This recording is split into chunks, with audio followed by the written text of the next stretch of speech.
Bonjour, bienvenue à un nouvel épisode de La Pointe de l'immobilier. On est à la saison 3, donc un podcast qui se veut sur l'immobilier commercial, le multilogement, du terrain. On va parler d'optimisation, on va parler bien sûr d'entrepreneuriat, de mindset, parce que l'immobilier, c'est d'abord et avant tout de l'entrepreneuriat.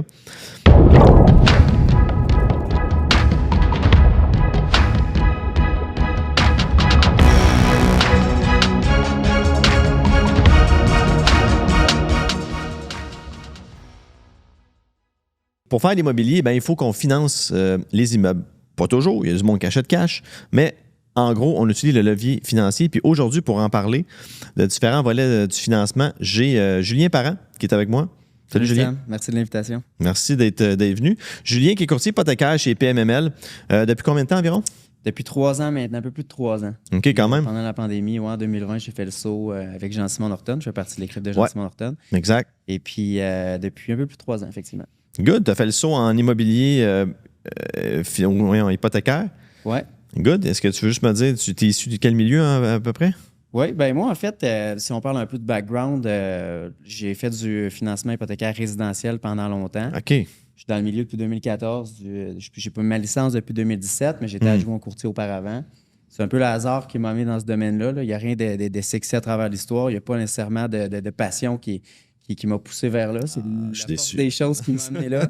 Mais la passion est arrivée en même temps que je cheminais. Puis c'est la raison pourquoi je suis dans le commercial. Okay. Je fais du financement multilogement, construction neuve ou du commercial pur. Parce que c'est ça qui me passionne. C'est ça que je trouve vraiment le fun. Puis, Ce qui est le fun chez PMML, c'est que pour vrai, on est tous des passionnés de ça, du commercial, tout ça.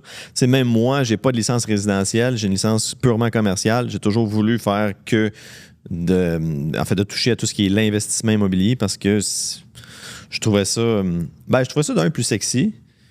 Puis ça rejoignait un peu mes aspirations d'investisseur et tout ça. Puis sans rien enlever au volet résidentiel. Non, j'ai ma licence résidentielle, mais j'en fais juste pas parce qu'on n'a pas le background de supporter ça. Puis c'est juste un autre ballpark complètement.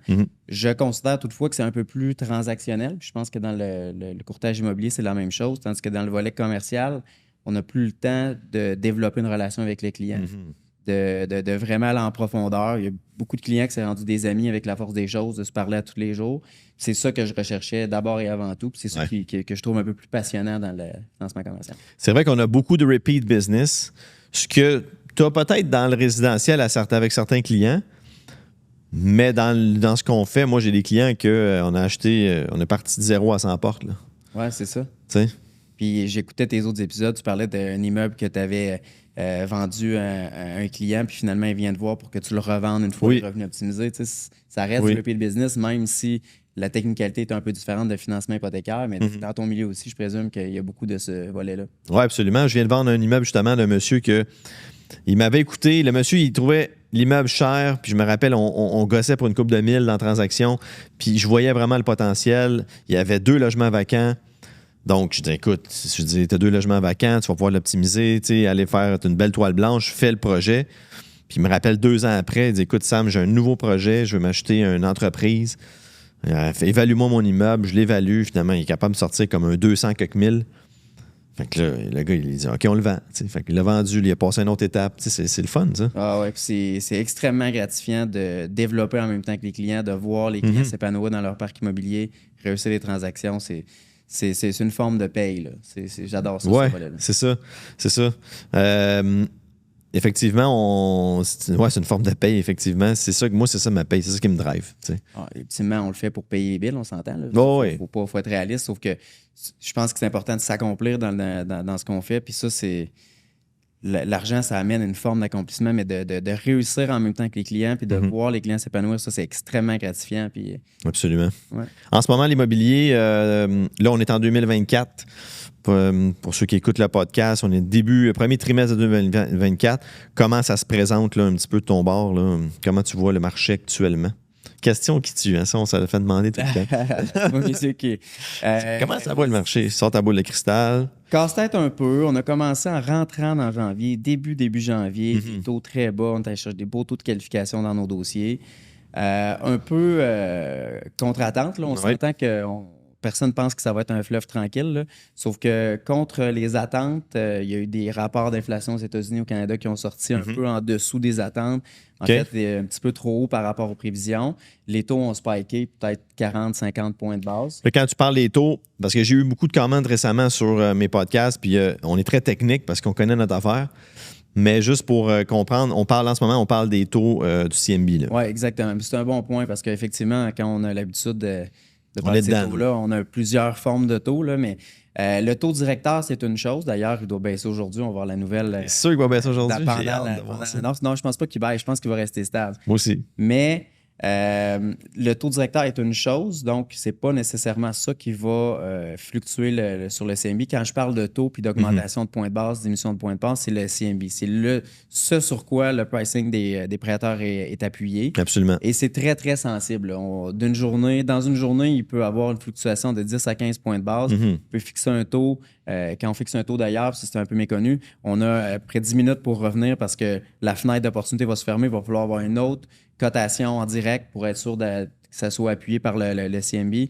Donc, quand je parle de taux, je parle des CMB, de coût des fonds. Absolument. Et puis, augmenter un petit peu de 40 à 50 points de base en janvier-février, ça a refroidi certains proformas, peut-être mis un peu pause sur certains dossiers. Proforma, encore là, c'est ça, c'est les scénarios de financement qu'on anticipe. On va préparer le proforma, scénario. C'est extrêmement important. De plus en plus, surtout dans un marché comme ça, c'est important d'avoir une fourchette de possibilités avec nos clients. Si on fait du travail qu'on fait en amont, avec un dossier, on peut faire 15 proforma. Si on a tant de points à PHLX, si c'est conventionnel, si les taux sont à temps, si les revenus, on se fait reconnaître les revenus par la SHL à temps. Donc, notre job à nous, c'est d'aller chercher une fourchette de possibilités. Voici le worst case, voici le best case. C'est sûr qu'on l'envoie avec le best case, mais ça va jouer à l'intérieur de ça. Prévoir les balles courbes que la SHL peut nous envoyer ou le marché directement sans que ça soit relié à la SCHL. Oui, c'est ça, exactement. Fait que c'est tout ça qui fait en sorte que le taux a une influence majeure sur le financement. Vous avez une grosse valeur ajoutée. Puis là, j'ai l'impression que je prêche pour ma paroisse, là. Mais la vérité, c'est que c'est ça pareil, tu sais. J'ai un terme que tu t'aimes beaucoup employer qui s'appelle le marché de plus en plus sophistiqué. Je l'affectionne particulièrement. Moi aussi, je l'aime bien. Je pense qu'avant, il y a peut-être 5 ans, c'était possible d'aller voir son banquier puis d'arriver avec une promesse d'achat sans avoir fait de proforma, sans avoir fait de rapport d'évaluation, puis d'aller chercher un beau financement. Aujourd'hui, c'est impossible. Ça reste possible, sauf que c'est, je pense, la méthode tout indiquée pour se planter, pour foncer dans un mur. Je pense qu'il faut être prêt, il faut savoir vers où on s'en va, c'est quoi les possibilités de financement. Puis être certain de consulter en amont, voir quel programme on utilise, quelle stratégie on emploie. Est-ce qu'on attend un petit peu avant de lancer la demande? Est-ce qu'on l'envoie là? Est-ce qu'on l'envoie le plus rapidement possible en vue de décaisser dans 6-8 mois pour être en position de fixer le taux quand le marché va s'y prêter? C'est à plus forte raison avec un prêteur X qui a des... Parce qu'on s'entend, les prêteurs ont toutes les mêmes normes de la SHL, les mêmes règles, mais ce n'est pas tous les prêteurs qui l'appliquent de la même façon. La gestion du retrait d'équité peut être appliquée différemment. On voit beaucoup dans les optimisations. Je vais t'arrêter une couple de fois de temps en temps. Gestion du retrait d'équité, ça, c'est vraiment comme quelque chose qui est arrivé récemment. En fait, c'est une règle qui était déjà là, mais qui était plus ou moins appliquée, que là, maintenant, on applique. On applique, c'est pas nous qui l'applique, c'est la CHL qui l'applique. La CHL ou la banque. Ou le prêteur. Grosso modo, le refinancement, le retrait d'équité. Là, on a un montant de financement X, on a un solde hypothécaire Y à payer. La différence entre les deux, c'est le retrait d'équité. Exact. Avec ce retrait d'équité-là, qu'est-ce qu'on fait? La banque, la SCHL, va obliger à réinvestir dans le parc immobilier. C'est souvent le cas de plusieurs de nos clients. Là, ils ont une perspective de croissance.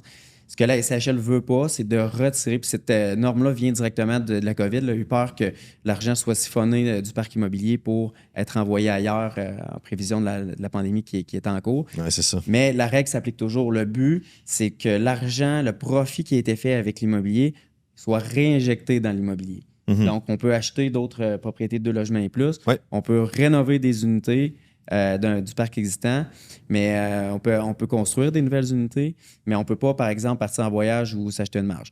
Cela dit, ça, c'est la règle. S'acheter un bateau, on n'a pas le droit. On n'a pas le droit. OK. On n'a pas le droit. Malheureusement, non. À moins qu'il y ait 2 portées plus. C'est ça. Mais c'est l'exemple que je prends tout le temps, parce que c'est l'exemple flagrant là, qui est plus... Cette règle-là, c'est la même pour tous. Dans le certificat SCHL, elle est mentionnée de la même manière. Maintenant, les prêteurs vont avoir leur interprétation de la règle qui sont propres à eux.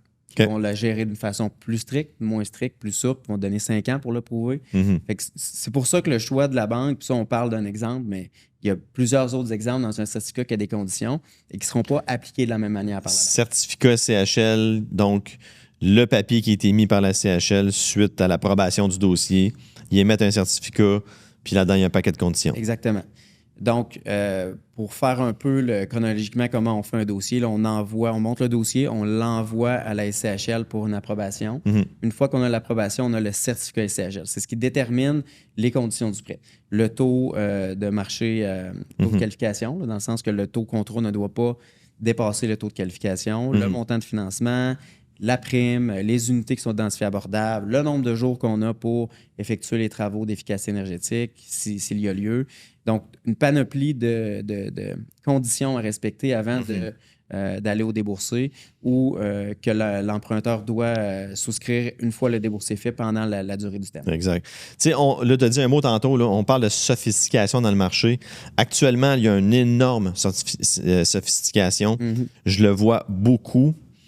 Puis je te dirais que j'ai eu une espèce de révélation récemment. Je me suis dit, OK, avec les nouveaux programmes qui sortent, avec tout ce qui s'en vient, je me dis, écoute, les propriétaires actuels d'immeubles use, là, ils vont avoir tout un défi tantôt. Là. Parce que là, le financement, il se sophistique en fonction de l'efficacité énergétique. En fonction de, justement, on le sait que les immeubles sont vieux, qui ont besoin d'être remis à jour. Donc, finalement, les gens, ils vont perdre du financement avec le temps parce qu'ils n'ont pas fait ce job-là dans les immeubles. Absolument. Donc, peut-être même, là, je m'avance peut-être un petit peu là-dessus, mais on parle peut-être même d'une petite perte de valeur là, par rapport à ça. Là.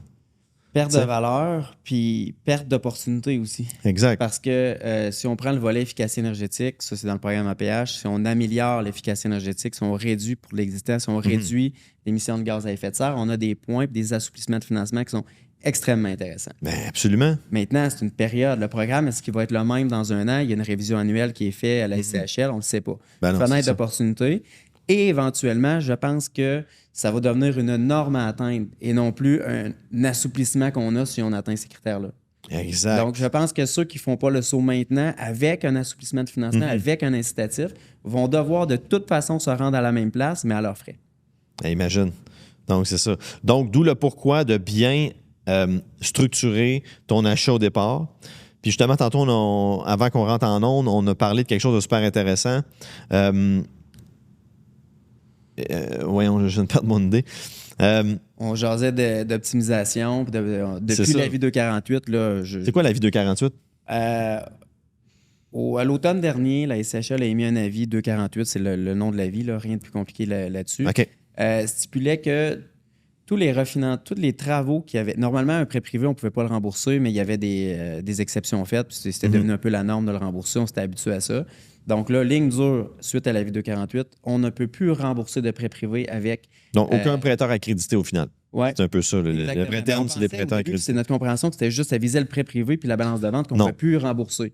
Mais on a compris que l'avis 248 visait aussi les prêteurs accrédités. Ça a été la surprise. Ah, OK. Si un emprunteur achète un immeuble et puis la banque finance une portion des travaux, 100 000 pour changer le plancher ou la cuisine, whatever, le refinancement est non éligible auprès de la SCHL si le prêt a moins de 2 ans, moins de 24 mois. Donc là, c'était pas le cas 6 mois avant. La personne qui a fait ça, sans savoir que ça s'en venait, se retrouve pris pendant 1 an et demi. Ben oui, c'est ça. Financer. Une bombe dans le marché. Ça a été toute une grosse bombe.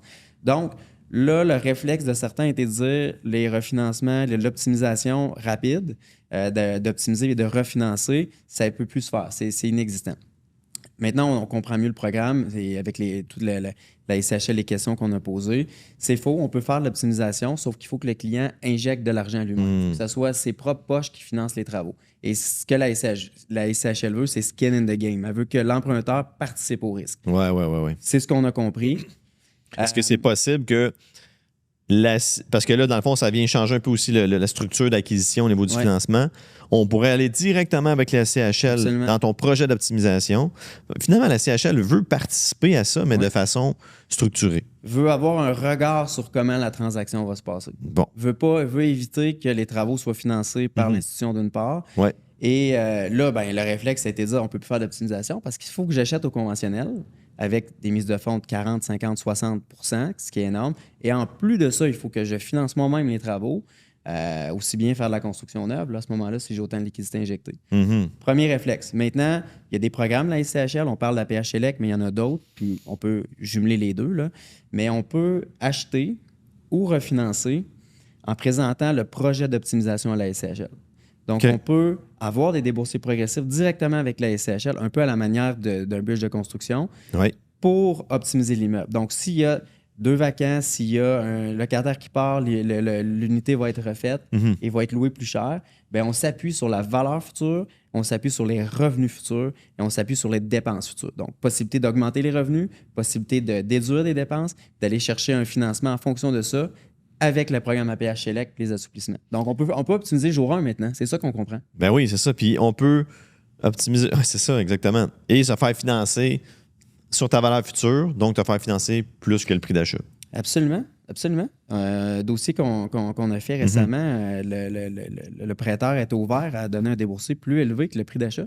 De la façon que ça fonctionne, il y a des technicalités. Il faut consulter un courtier hypothécaire dans le sens qu'il y a un cas de figure où il y a interruption de revenus, c'est-à-dire si les revenus bruts sont affectés pendant les travaux, là, encore une fois, la SCHL veut que l'investisseur participe au risque. Donc, elle va financer sur la valeur future à un certain pourcentage, moins le coût des travaux, en donnant la possibilité de donner des déboursés progressifs quand les travaux sont accomplis jusqu'à 100 % du prêt octroyé. OK. Extrêmement intéressant comme programme, honnêtement. On l'utilise de plus en plus. Et ce que j'ai envie de partager comme information, courtier immobilier, auditeur, tout le monde, c'est que ça change radicalement la façon de voir les inscriptions dans un marché. Exactement. Là, c'est plus une question de voir qu'est-ce que je peux financer là, c'est de voir qu'est-ce que moi je peux faire pour augmenter le financement de cet immeuble-là. Le potentiel, je peux l'exploiter jour 1. Je suis pas obligé de me fier, c'est quoi le financement de façon très statique. Qu'est-ce que je peux aller chercher là? J'ai pas assez de mise de fonds, on passe au prochain. C'est plus ça maintenant qu'on regarde que dans les deals. Exact, parce que moi, la plus grande objection que j'ai en ce moment dans le marché, puis c'est toujours comme ça, depuis maintenant plusieurs mois, même, je te dirais même 1 an et plus, là, c'est la fameuse mise de fonds qui a quand même considérablement augmenté. Les gens voient les immeubles, c'est dur à financer, c'est dur à financer. Attends une minute, c'est parce que tu ne le regardes pas de la bonne façon ou tu as un manque d'informations. Absolument. Donc, c'est pas... c'est pas miraculeux, là, ça ne sauvera pas. On ne pourra pas acheter avec pas d'argent, on s'entend. Les travaux, il va falloir fournir de l'argent. Il y a une limite à ça. On va être en fonction de la valeur économique. Il y a des normes à respecter. Mais c'est extrêmement intéressant pour un immeuble qui est sur le marché depuis X nombre de mois, qui ne bouge pas beaucoup. Finalement, quelqu'un arrive avec une vision particulière. Moi, je vais faire ça dans l'immeuble.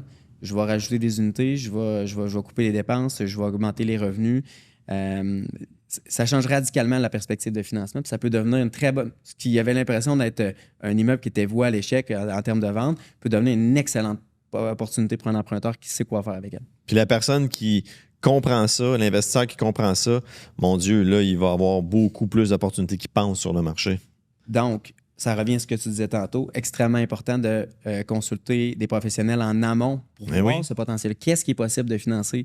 De quelle façon? Et ça va être quoi le regard de la SCHL envers l'augmentation de revenus, envers les travaux effectués? C'est quoi, selon le programme, le financement qu'on peut aller chercher? Parce qu'avant, il y a 5 ans, tu arrives avec ta promesse d'achat, tu vas chercher ton 85 % de financement, merci, bonsoir. Oui, c'est ça. Tu optimises ou tu construis puis tu retires de l'argent de ta construction, on n'est plus là du tout. Donc, c'est important de consulter en amont pour être certain d'éviter les pièges. Puis, il y a plus forte raison d'utiliser à bon escient tous les programmes que la SCHL offre. Puis, d'où l'importance, comme moi aussi, comme courtier immobilier, de savoir ces informations-là. Parce que moi, je suis en première ligne. Je parle avec les investisseurs. Je suis toujours en train de... Des fois, j'analyse les deals pour eux autres. Et moi, j'ai besoin aussi d'avoir cette information-là. D'où le pourquoi je suis très content, justement, de faire partie d'une équipe comme ça. Puis, on fait des masterminds aussi hypothécaires. Puis, j'assiste la plupart du temps aux masterminds hypothécaires pour connaître cette information-là. Absolument. Puis, c'est... Moi, personnellement, une des plus grosses raisons qui m'ont dirigé vers PMML, c'est ce volet-là communicatif, collaboratif entre le courtage immobilier et le courtage hypothécaire. Je trouve qu'ultimement, quand c'est bien utilisé, c'est extrêmement puissant. Ça permet d'aller chercher énormément de potentiel dans un immeuble, dans un financement, dans une transaction. Il n'y a rien de plus agréable que de travailler avec des courtiers immobiliers PMML. Ben oui. On se comprend, on a accès à la même base de données. On ne partage pas d'informations confidentielles, évidemment. Il y a un rideau de fer entre les deux.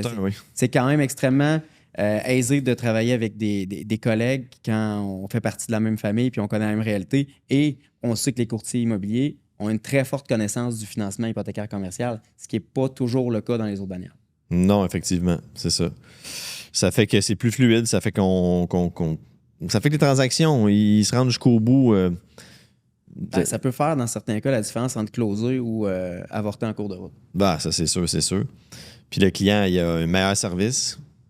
Puis il bénéficie peut-être d'un avantage même concurrentiel dans le marché avec l'information là, qu'on vient d'avoir là. Ça, c'est tout un avantage que dans le marché. Puis même moi, honnêtement, tu me l'apprends aujourd'hui parce que je ne le savais pas. En toute transparence, l'avis 248 est sorti à l'automne 2023. C'est ça. Ça a pris du temps avant qu'on comprenne exactement ce que la SCHL voulait. Ça a pris du temps avant qu'on retravaille certains... Parce que c'est un programme qui existe depuis longtemps, ça, sauf qu'il est modelé au programme APH. Il est jumelé au programme APH. Fait que de saisir comment travailler avec aussi, ça a pris un certain temps. Et c'est sujet à changement. Le disclaimer, c'est ce que je dis. C'est l'information que j'ai à date d'aujourd'hui. Ça peut changer rapidement avec la SCHL. Là. Mais en date d'aujourd'hui, c'est comme ça que ça fonctionne. Puis c'est comme ça qu'on a appris à travailler avec récemment. C'est ça. C'est ça que je trouve le fun à travailler avec vous autres, c'est que vous êtes sur le terrain, vous avez plusieurs situations, vous vous adaptez. Puis cette information-là, qui est précieuse, nous, les courtiers immobiliers, on en bénéficie. Oui, de première main rapidement. Ah oui, vraiment rapidement. Parce que le programme APH, quand il est sorti, c'était toute qu'une bébite. Là. Il a fallu apprendre à travailler avec aussi. Ça a pris un certain temps. Mm-hmm. Et on a vu, par exemple, d'autres bannières que ça a été très long avant qu'ils comprennent comment le travailler. Tandis qu'à l'interne, ça a été très rapide, très flexible. On le voyait dans les inscriptions, les fiches MLS. Potentiel APH, c'était déjà une information qui était communiquée comme un outil de vente par rapport un acheteur potentiel. Ça a été compris très, très rapidement. Puis le programme, on apprend encore à travailler avec à mesure qu'il y a des règles qui changent en fonction de l'abordabilité, l'efficacité énergétique. Qu'est-ce qui ramène des points dans l'efficacité énergétique? Le but, c'est de trouver le sweet spot entre le maximum de points puis le minimum de dépenses dans l'efficacité énergétique. Pour le maximum de résultats, on s'entend, le but, c'est quand même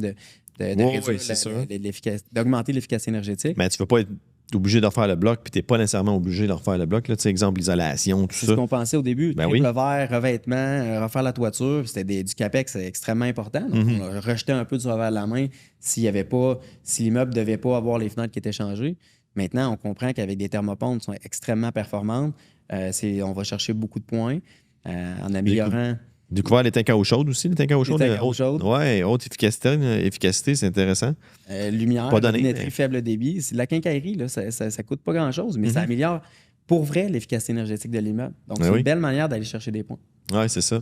Puis j'ai quelqu'un aussi, tu parlais de toiture, mais il faut faire attention, là, apparemment aussi, que quand tu changes des gros items comme ça sur un immeuble, il faut faire attention à l'impact que ça a sur d'autres éléments. Des fois, la toiture, c'est pas une bonne idée de la changer non plus. Là. Pour les points efficacité énergétique, selon ma perspective de financement, c'est pas une bonne idée de la changer pour ça. Ça coûte trop cher. Je suis pas surpris qu'il y a d'autres points à considérer aussi. Mais les toitures, pour vrai, ça dure longtemps. Là. Souvent, le monde dit la toiture. Et oui, il y a des toitures qui sont finies, là. Mais on a des matériaux durables. C'est de l'élastomère, là, ça dure ça dure longtemps. Là. Même du gravier, là, ça dure. Pourquoi le changer s'il n'est pas à changer juste pour aller chercher des points? Ça devient du gaspillage rendu là. C'est contraire au programme. Là. C'est ça, oui, exactement. C'est ça. Exact. Donc, fait que là, j'avais une question sur les tendances futures, mais là, on est pas mal dedans depuis tantôt. Mais les tendances futures, c'est la sophistication, finalement. Oui. Pour le financement hypothécaire, nous, c'est des belles courbes qu'on a à l'année longue. Là, sauf que on a appris à être optimiste face à ça, à changer notre regard dans le sens qu'au début, c'était tabarouette, ça devient de plus en plus lourd. Mais maintenant, moi personnellement, puis les collègues aussi, on le voit d'une autre façon. Ça justifie encore plus notre raison d'être. Il y a beaucoup qui parlent de l'intelligence artificielle, le rôle du courtier va être effacé. Pas dans un marché comme ça, pas dans un marché qui évolue autant rapidement, pas dans un marché qui est autant sophistiqué puis qui va continuer de l'être. Donc, pour nous, ça justifie notre raison d'être. On le voit là, depuis les dernières années, je n'ai pas les chiffres exacts, sauf que ça a plus que doublé le nombre de dossiers qui passent entre les mains d'un courtier hypothécaire, toute agence confondue, auprès de la SCHL. Écoute, PMML a quand même 20% du marché. Et c'est incroyable. C'est une transaction sur 5. Là. C'est incroyable. Je ne croyais pas quand j'ai vu la statistique, puis force est de constater qu'on a un dossier sur 5. Oui, c'est ça. C'est parfait. Fait que moi, je pense que le fait que ça soit de plus en plus complexe, sophistiqué, fait en sorte que nous, on devient meilleurs. Les programmes, on apprend à les travailler. On n'est pas dans une période d'eau calme où on prend les dossiers qui passent, on laisse les dossiers qu'on perd. on s'est formé à être en mesure de donner une valeur ajoutée au dossier. Fait que moi, je pense que de plus en plus, on s'en va vers ça. Et il y a aussi un contexte de manque de main-d'œuvre que les banques subissent. Donc, sont pas. On a remarqué. Les délais s'accentuent. Un client qui veut commencer dans l'immobilier ou qui n'a pas de contact dans telle banque, ça peut être long là, avant d'avoir un simple retour d'appel. On n'a pas encore commencé à parler du dossier. Là. Même ceux qui ont les contacts. Là. Moi, j'ai vu en ce moment des dossiers, des gens qui ont des très bons portfolios, qui se font changer de directeur de compte, puis là, ils ne savent plus trop qui s'occupe d'eux. Puis c'est aucunement contre les banquiers. Ils n'ont pas la main-d'œuvre pour supporter tout le nombre de dossiers puis toute la synergie du marché en ce moment. Donc, c'est extrêmement compliqué, surtout si ils vont privilégier, j'imagine, les relations qu'ils ont déjà développées. C'est sûr. Quand quelqu'un appelle qui veut Mais ça se peut qu'un dossier, dans un marché actuel, passe avec une institution financière et soit rejeté avec un autre. Donc, c'est important de diversifier les connexions au travers de différents prêteurs. Mais là, le client, est-ce qu'il a le temps d'aller voir tous les prêteurs, de développer une relation, d'aller luncher avec les directeurs de compte? Non, mais c'est ça la réalité aujourd'hui. Fait que le manque de main-d'œuvre fait en sorte qu'on a une valeur ajoutée parce que nous, on a le temps, c'est notre profession de développer ces liens-là. OK. J'ai fait beaucoup de bridge, moi. J'ai travaillé beaucoup avec les bridges. J'ai beaucoup vendu ce produit-là. Là, on est en train de... C'est un peu en train de changer. Je dis pas que ça va plus exister, là. Mais t'en fais-tu un peu moins des bridges? Avec des prêteurs alternatifs? Ouais. Oui. Ils ont une forte demande. J'ai l'impression, là, je vous partage ma lecture à moi, pas ce qui est nécessairement, là, mais j'ai l'impression qu'ils ont une forte demande pour les plus petits dossiers. Je parle pas de petits investisseurs, là, je parle de dossiers en région, par exemple, extrêmement difficiles. Parce que nous, on a la chance, je pense, de travailler partout au Québec. Puis je parle de courtiers hypothécaires, mais principalement notre équipe, parce qu'on fait des dossiers en bourse sur la Côte-Nord, au Saguenay, dans le coin de Gatineau, Québec, Montréal, ça reste notre prime, mais en Estrie, on couvre vraiment toutes les superficies. Puis dans nos clients, on a de la construction neuve, on a de l'achat, du refinancement dans tous les secteurs. Là où ça vient limiter, c'est que les prêteurs alternatifs vont avoir un montant minimum de prêt. Comme le marché avec Homo n'est pas le même que Montréal. Ah ouais? Mais on a des belles transactions qui se passent sur la Côte-Nord. C'est extrêmement cash flow positif. Puis tu peux acheter avec 5-10 de mise de fonds des gros immeubles. Fait que ceux qui cherchent des cap rates de 5-6, des fois j'en ai un qui m'appelle, je veux un cap rate de 6. Écoute, on va aller à Bécomo. On vient d'en financer 24 unités, 5 de mise de fonds. Wow. 5 on ne parle pas de 1 million, on parle de 140 000. Là. Puis le revenu est moins qu'à Montréal, on s'entend. Mais la différence n'est pas autant marquée que dans la valeur de l'immeuble. Donc, extrêmement cash flow positif, retour sur investissement incroyable. Absolument. Il y en a qui veulent ça, du cash flow. Là. Mais je trouve que des fois, de ce temps-ci, les gens ont tendance à oublier que l'immobilier, c'est une game d'équité là, aussi. Là. Oui. Puis on en parlait au forum la semaine dernière, les amortissements de 50 ans avec un ratio de couverture de dette d'1,1. Ouais. L'équité, il faut avoir confiance dans le marché dans le futur. Absolument. Parce que 50 ans pour un immeuble existant, on a beau avoir un rapport qui confirme que la durée de vie économique restante va suffire, mais la réalité, c'est qu'on ne capitalise pas. Là.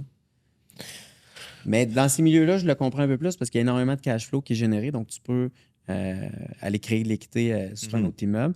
Sauf que effectivement, les capitalisations d'un immeuble et création de valeur, parce qu'à Montréal, à l'inverse, la valeur va augmenter beaucoup plus rapidement que dans un marché tertiaire. Je disais ça hier à un investisseur justement qui voulait investir dans des marchés, faisait des références avec Rive-Nord, Montréal, tout ça, puis tu sais, c'est vrai que la plus-value à Montréal, elle va toujours être là, plus vite qu'ailleurs. L'immigration n'est pas en voie de baisser et l'épicentre de l'accueil de ces immigrants-là est Montréal. Après ça se dilue un petit peu selon les besoins de régions, les besoins de personnes qui viennent vivre ici, mais principalement, c'est Montréal. J'ai pris une photo d'un slide au forum, puis l'immigration, il y a 150... De janvier à septembre 2023, donc l'année passée, il y a eu 179 800. Ça m'a marqué, cette slide-là. Puis 5 ans avant, c'était 30 000 dans l'année au complet. Oui, c'est ça. Si ma mémoire est bonne, là. En fait, 2020, je vais vous donner des chiffres. Là. 2019, il y a eu 97 100. Bon, bien sûr, la pandémie, elle a frappé. 2020, 12 800. C'est rien, là. Je veux dire, les frontières étaient fermées. Puis après ça, 2021, 50 300. 2022, 150 700. Et là, 170 000 pour 3/4 d'année. Ouais. Il reste un quart là, à cette année-là. Ouais, c'est vrai. Si ma mémoire est bonne de la C'est slide. ça. Donc, c'est au-delà de 200 000 probablement là, qui va être. Donc, ces gens-là arrivent à Montréal. C'est sûr que ça crée une demande incroyable, ce qui fait en sorte que les valeurs vont s'élever plus rapidement. Puis pour mettre plus d'emphase, justement, tu parles de valeur, j'ai un autre slide. Les mises en chantier, le recul des mises en chantier. 2023, moins 37 %. Puis tu as l'immigration qui est dans le tapis. C'est catastrophique parce que les mises en chantier, ça ne veut pas dire qu'ils sont livrées cette année-là. Ça prend 12, 18, 24 mois, dépendant des projets à livrer. Donc, oui, c'est ça. Ces chiffres-là vont avoir une incidence sur l'année prochaine. Ils vont peut-être avoir 250 000 personnes qui vont venir au Québec. Venir. Puis là, ben, vu qu'il y a eu en 2023 moins 37 %, ben là, ça ne va pas aller en 2024. Ça manque à gagner. Ça va fesser l'année prochaine. Passez-moi l'expression, mais c'est... ça va fesser. C'est pour ça que j'aime l'immobilier, c'est que c'est un besoin primaire, se loger. Ouais. Et c'est un outil incroyable d'investissement, dans le sens que tout le monde a besoin de se loger. La demande, dans le contexte actuel, fait en sorte que la demande... Puis Jacques Lépine le mentionnait, puis je partage sa vision. Les changements climatiques font en sorte que les zones qui étaient chaudes sont extrêmement chaudes aujourd'hui. La réalité, c'est que le degré a augmenté. Ça pousse les gens vers le nord, vers ici. Fait que l'immigration, les mouvements de masse mondiaux vont continuer et vont s'en venir de plus en plus dans les pays qui sont nordiques. Parce que c'est là où il y a des terres qui vont devenir de plus en plus aptes à recevoir des constructions-là, des terrains qui vont se développer. On est dans un beau rôle en ce moment au Québec, au Canada, par rapport à ça. Il faut juste savoir l'exploiter, puis ça n'a pas de sens. C'est sûr que c'est un contexte particulier 2023, mais il faut absolument que les mises en chantier s'accélèrent. Puis en plus, on a un super de beau climat. On est quasiment rendu qu'on n'a plus d'hiver ici au Québec. Une neige, c'est le fun. C'est ça. Désolé pour les amateurs de skidoo. Oui, exactement, de skidoo. Cette année, vous avez fait du ski de roche. Oui, faire le golf. Donc moi, ça fait mon affaire que ça commence plus tôt. Exactement. All right. Hey, mais écoute, Julien, merci beaucoup. Vraiment, tu as beaucoup de connaissances dans ton domaine, visiblement.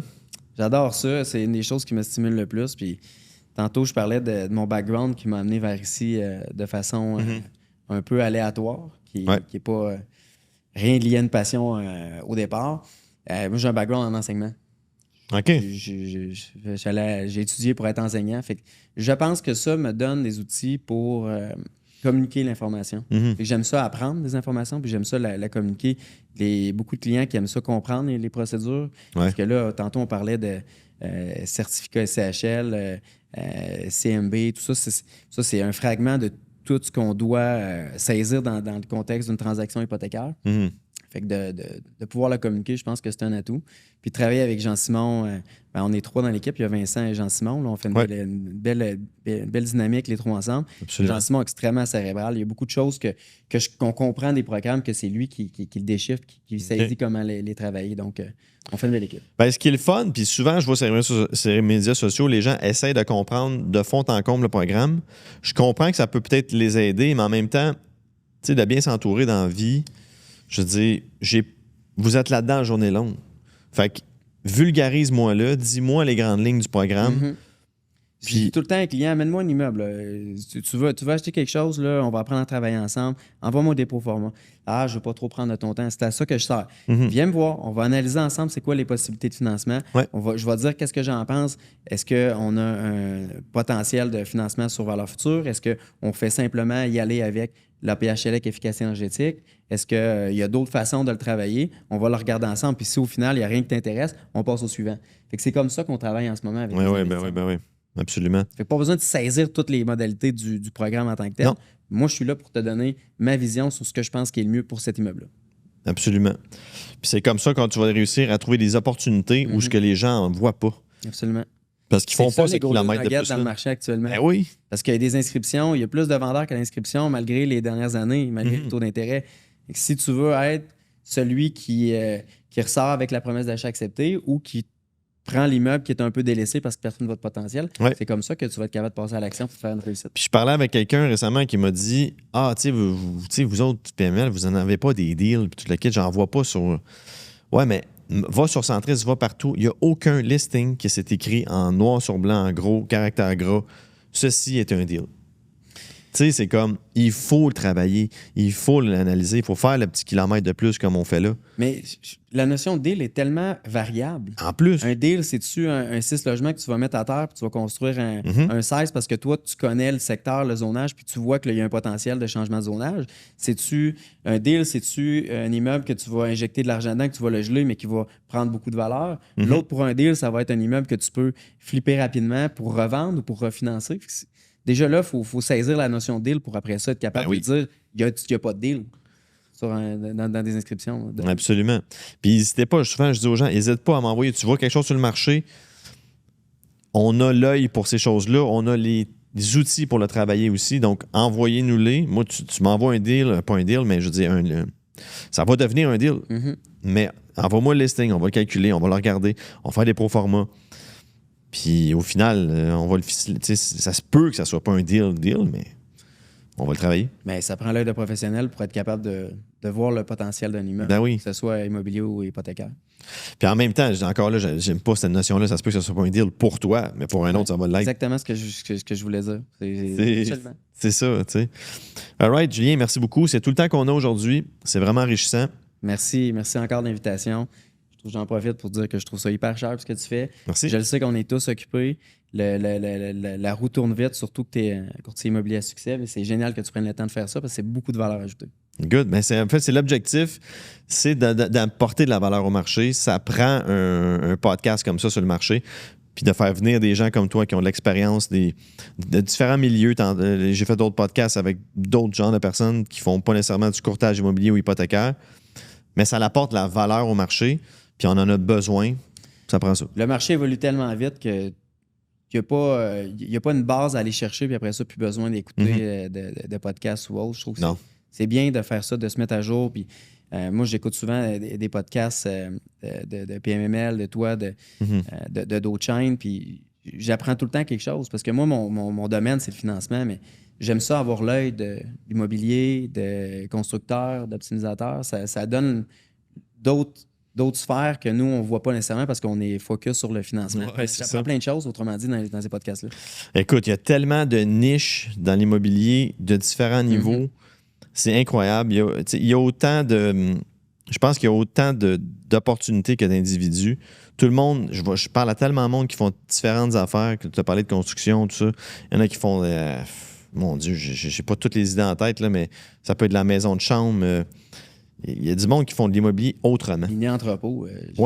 Laurent animait un Zoom sur le mini-entrepôt, un petit atelier, pris la balle au bon. Il y avait plein de monde dans la salle. C'est fou comment les gens qui font du mini-entrepôt, ça a l'air extrêmement niché, mais il y a tellement de choses à penser, tellement de projets, tellement de façons de développer ça, puis de bien le penser que effectivement, l'immobilier, ça dépend de ce que toi, tu veux faire avec quelque chose. C'est pas un concept hyper large. C'est toi qui décides ce que tu veux faire, puis c'est ça que je trouve beau, le domaine. Oui, absolument. Good. Fait que si vous avez aimé l'épisode, bien sûr, il y en a d'autres. Il y a plein d'épisodes. On est rendu à la saison 3 de La Pointe de l'immobilier. On a tourné, je pense, là, j'ai perdu le décompte un petit peu, j'en ai fait pas mal, mais plus d'une 30aine d'épisodes. Donc, sur différents sujets. Vous pouvez aller vous abonner. PMML.tv sur YouTube. Il y a Spotify aussi. Et Julien, si on veut te trouver, j'imagine qu'on peut te trouver sur les médias sociaux. Absolument. Facebook, c'est mon nom, Julien Parent-Bachir. Instagram, LinkedIn. Je suis jamais plus loin que le téléphone qui est dans mes poches. Donc, toujours à joindre. Good. Accessible. On aime ça. Moi aussi, je suis accessible. Vous pouvez m'appeler, m'écrire, DM et moi. Je suis quelqu'un de super accessible. Il y a quelqu'un récemment qui m'a approché, m'a dit « Sam, tu sais, t'es quand même populaire, tout ça, puis tu fais encore des nouveaux acheteurs? » Absolument, je fais des nouveaux acheteurs. Tu sais, je dis, je fais autant des grandes transactions que des plus petits acheteurs. On a une façon de travailler. Je vais vous aider. Puis suivez-moi, ça va bien aller. À la prochaine. Merci.